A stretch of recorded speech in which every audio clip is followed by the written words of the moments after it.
How do I decertify a union? Have you ever wondered how workers can decide to remove a union from their workplace? Decertifying a union is a process that allows employees to take back control over their representation. In the United States, this process is governed by the National Labor Relations Act, which applies to most private sector workers. Let's break down how this works and what it means for workers. First, it is important to understand what a union does. A union represents workers in discussions with employers about wages, benefits, and working conditions. The National Labor Relations Act gives workers the right to form unions and also the right to remove them if they feel it is necessary. This process is known as decertification. To start the decertification process, workers must gather signatures from at least 30% of their coworkers. This shows that there is enough interest in removing the union.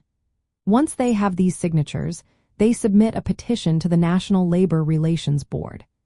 The National Labor Relations Board will review the petition and, if it meets the requirements, will schedule a secret ballot election. Timing is essential in this process. For most workers, the petition can only be filed during a 30-day window that falls between 60 and 90 days before the current union contract expires. For healthcare workers, this window is a bit longer, lasting between 90 and 120 days before the contract ends. Once the election is scheduled, workers will vote on whether to decertify the union. If a majority of workers choose to decertify, the union is removed as the official representative. After this, workers can negotiate directly with their employer or may decide to form a new union if they wish. Decertification can be a way for workers to express their dissatisfaction with their current union.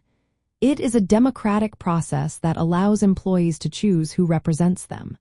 However, it is important to note that if no new union is formed, workers may lose collective bargaining power. From a socialist perspective, unions are seen as vital for protecting workers' rights. The ability to decertify a union is a legal right, but many socialists argue that weakening or removing unions can leave workers more vulnerable. They believe that strong unions are essential for achieving fair wages and safe working conditions. In summary, decertifying a union involves gathering signatures from at least 30% of workers, submitting a petition to the National Labor Relations Board, and voting in a secret ballot election.